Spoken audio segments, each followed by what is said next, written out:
নমস্কার বন্ধুরা, মিনুর রান্নাঘরে আপনাদের স্বাগত। চলে এলাম নতুন একটা রেসিপি নিয়ে। আজকের আমি কিছুটা ছানা নিয়ে নিয়েছি। ঘরের দুধ ছিল, ভিনিগার দিয়ে ছানা কাটিয়ে নিয়েছি। ছানা কাটিয়ে খুব ভালো করে জল ঝরিয়ে শুকনো করে নিয়েছি ছানাটা। আর সঙ্গে নিয়েছি কিছুটা গুঁড়ো দুধ আর সামান্য ময়দা, এতটা লাগবে না, আরও একটু কম লাগবে। আর নিয়েছি চিনি। এই সব কিছু দিয়ে দারুণ একটা মিষ্টির রেসিপি করে আপনাদের দেখাবো। আর আছে থেতো করা কিছুটা এলাচ। তাহলে চলুন শুরু করি। একদম প্রথমে আমি এই ছানাটাকে খুব ভালো করে ঘষে নেব হাত দিয়ে, একদম মিহি করতে হবে। ঠিক আছে, চলুন। একদম প্রথমে এই শুকনো ছানাটাকে আমি একদম মিহি করে একটু পেস্ট করে নেব, তারপরে শুরু করব। একদম প্রথমে আমি থালাটার মধ্যে একটু হালকা করে ঘি মাখিয়ে নিচ্ছি, যাতে ছানাটা থালার মধ্যে আটকে না যায়।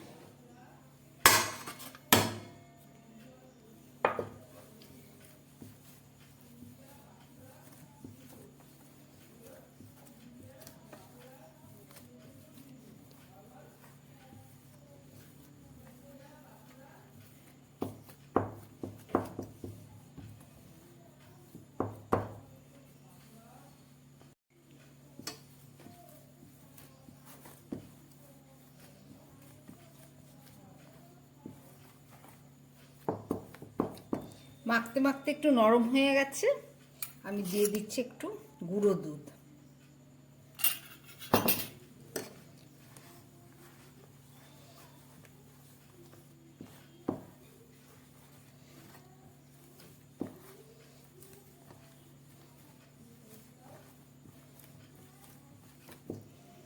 আর দিয়ে দিচ্ছি একটু এলাচ।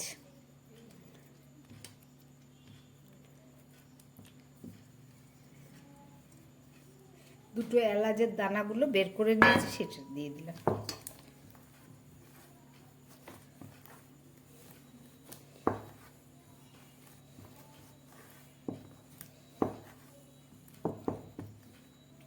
তবুও নরম মনে হচ্ছে, একটুও জল দিইনি। আর দিয়ে দিচ্ছি হাফ চামচ মতো ময়দা।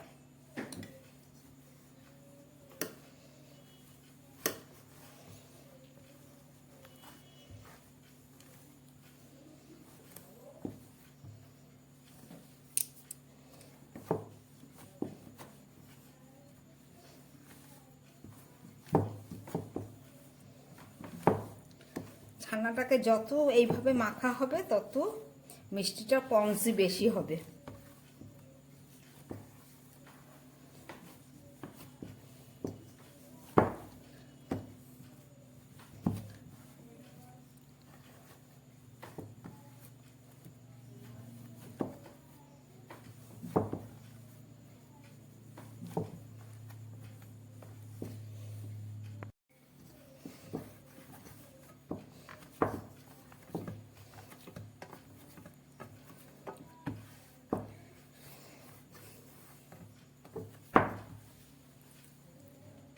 খুব সামান্য একটু গুঁড়ো দুধ, হাফ চামচ মতো গুঁড়ো দুধ আর হাফ চামচেরও কম ময়দা দিয়ে আমি একটা ডো তৈরি করে নিলাম ছানাটা দিয়ে।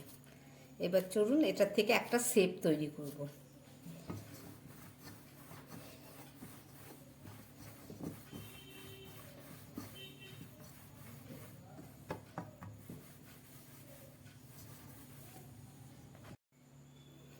তিনটে টুকরো করে নিলাম।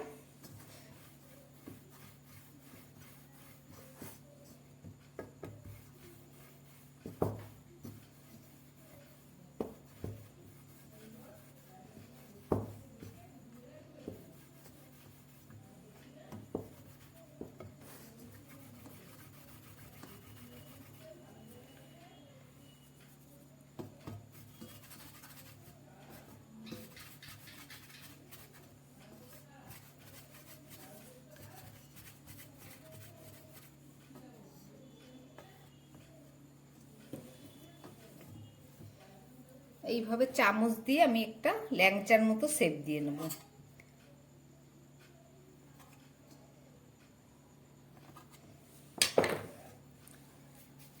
আপনারা চাইলে গোল গোলও করতে পারেন।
আমার সমস্ত ল্যাংচার মতো করে শেপ দিয়ে নিলাম।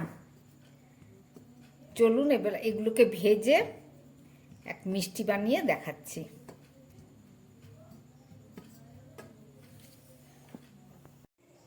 একটা বাটি বসিয়ে দিলাম, এটার মধ্যে একটু জল দিয়ে দিলাম। এবার দিয়ে দিচ্ছি 1 বাটি চিনি। যতটা চিনি দিলাম ততটা জল দিয়ে দিলাম। আমি একটু যেহেতু রসটা একটু পাতলা করবো ওই জন্যে আরও 1/2 বাটি বেশি দিয়ে দিলাম। যা চিনি তার ডবল জল দিয়েছি। এবার এই চিনিটা দিয়ে একটা পাতলা শিরা বানানো হবে।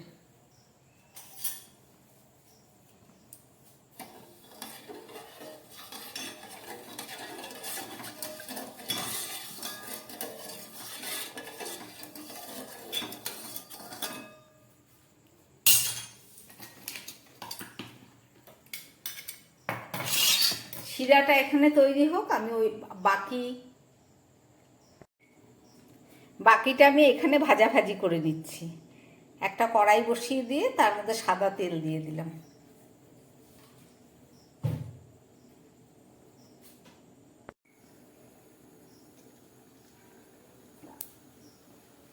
এক টুকরো দিয়ে দেখলাম তেলটা গরম হয়েছে কিনা। তেলটা গরম হয়ে গেছে। এবার এই বানিয়ে রাখা ছানার টুকরোগুলো আমি এর মধ্যে দিয়ে দিচ্ছি। গ্যাসটা কমই থাকবে।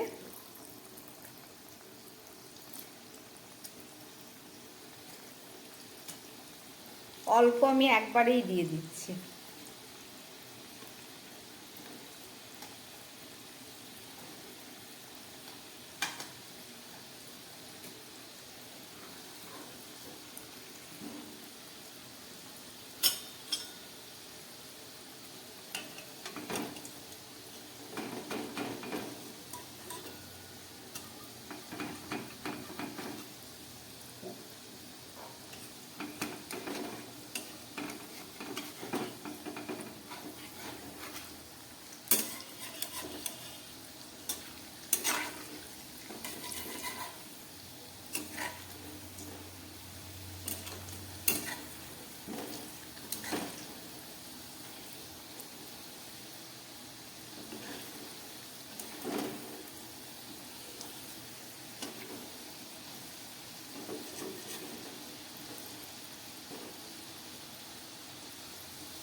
গ্যাসটা একদম কম করে দিয়েছি।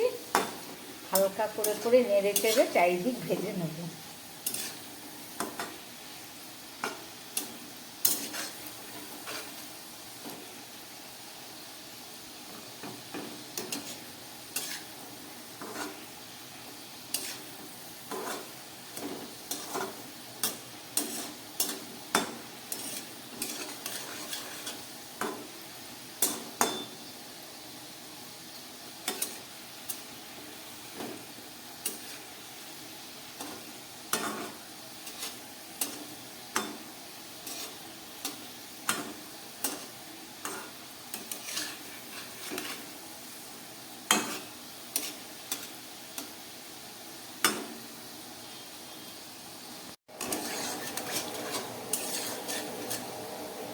একদম কালচে হয়ে গেছে। আমি এবার গ্যাসটা অফ করে দিয়ে এগুলোকে নামিয়ে নিচ্ছি।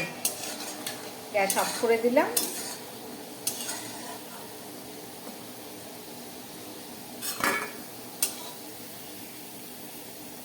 অনেকটাই ফুলে বড় হয়ে গেছে।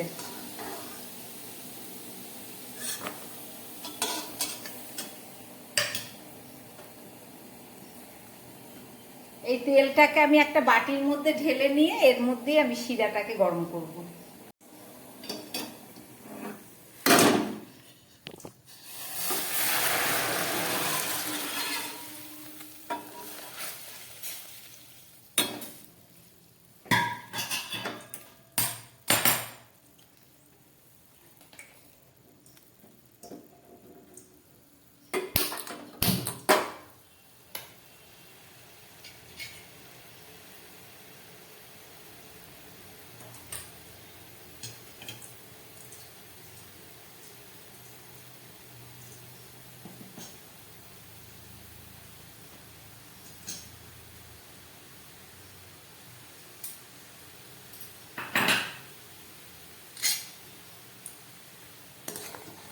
চিনির শিরাটা একদম ফুটে উঠেছে।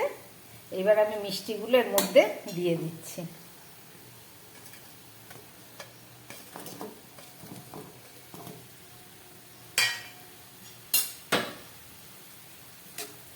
দু তিন মিনিট মতো ফুটুক, তারপরে অফ করে দেবো।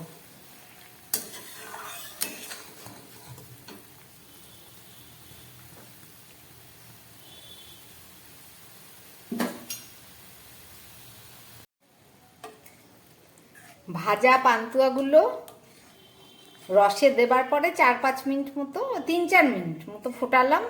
এবার আমি নামিয়ে নিচ্ছি।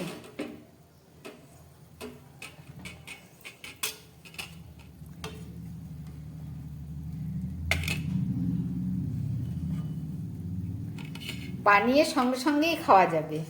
আর যদি রসের মধ্যে ডুবিয়ে রাখা যায় তাহলে তো আরও রসটা ঢুকে মোটা মোটা হয়ে যাবে ফুলে।